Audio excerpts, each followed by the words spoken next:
Have you ever felt like you could only concentrate on one thing in your life? Like there only is one thing you would dedicate your entire existence to? I love you, again bacon sandwich. At first, I was a normal kid who would casually play Mario and Pokemon. Then Sonic appeared in my life, and for some ungodly reason, I decided that my whole world would revolve around this blue rat. I started spending a lot of my free time playing Sonic games, watching Sonic content on YouTube, and praying to my Lord and Savior Sonic the Hedgehog before going to bed. You know?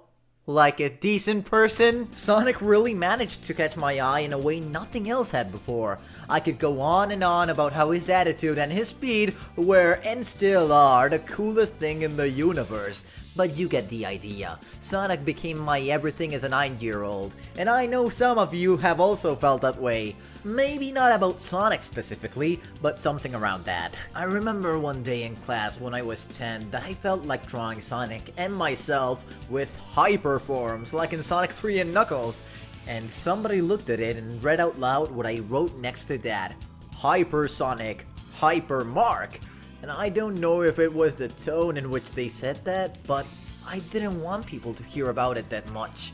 The fact that other kids around my age told me I should drop Sonic, or at least hide the fact I love the franchise from other people so that I wouldn't have problems, didn't help. They built an insecurity around the whole thing for me. And of course, there were some mean kids who liked to make fun of me for liking the blue blur, but that's just a given at those ages. Some kid is going to make fun of you for one reason or another. Not that it's good, of course. At the time, I already had a Spanish Sonic the Hedgehog channel where I liked to upload Sonic gameplays, but that was such a me thing at that point that I didn't want to share it with the people around me. I made friends who I spent a lot of time with when I was 13, but a year and a half passed until they knew about my channel, and it was because somebody else told them, not because I told them about it. I'm not proud of that, man. At first, they made fun, but they didn't mean any harm.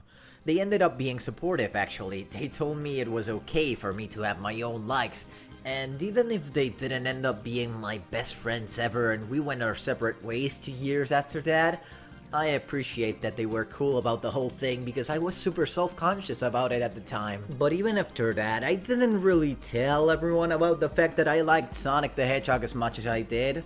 I didn't feel it was something that everyone could relate to.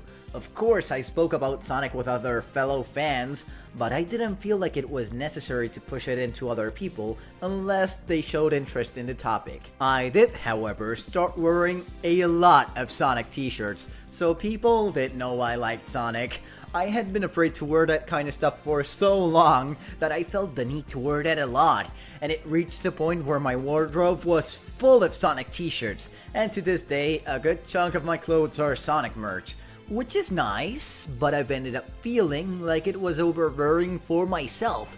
I want more variety in my clothes. So I ended up feeling like I had hyper-focused too much on this particular franchise.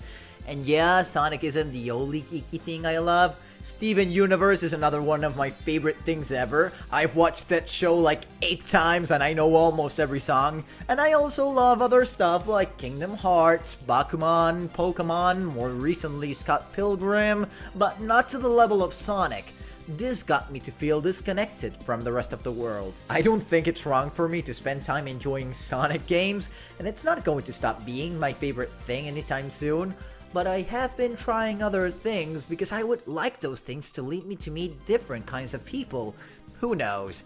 That might just lead me to finding out Sonic was enough to find the people I'm comfortable with. But I doubt bringing some variety into my life is a waste of time. In a way, I wish I had done that more when I was a teenager, but puberty is tough, man. I'm glad Sonic was there to hold my hand. Holy cow! The moral of this video is that you should skip your teenage years entirely. Nah, to be honest, I just want to tell you it's okay to like what you like, as long as you're not being a jerk about it. If someone is a jerk to you about it though, they probably don't deserve your time. Feel free to share your experiences surrounding this topic down in the comments, by the way. I will probably answer everyone because this is something that's very personal to me, and I would like to offer you the safe space to talk about it I would have appreciated to have when I was a bit younger. This has been Mark Stone, aka TheEscody. See ya guys!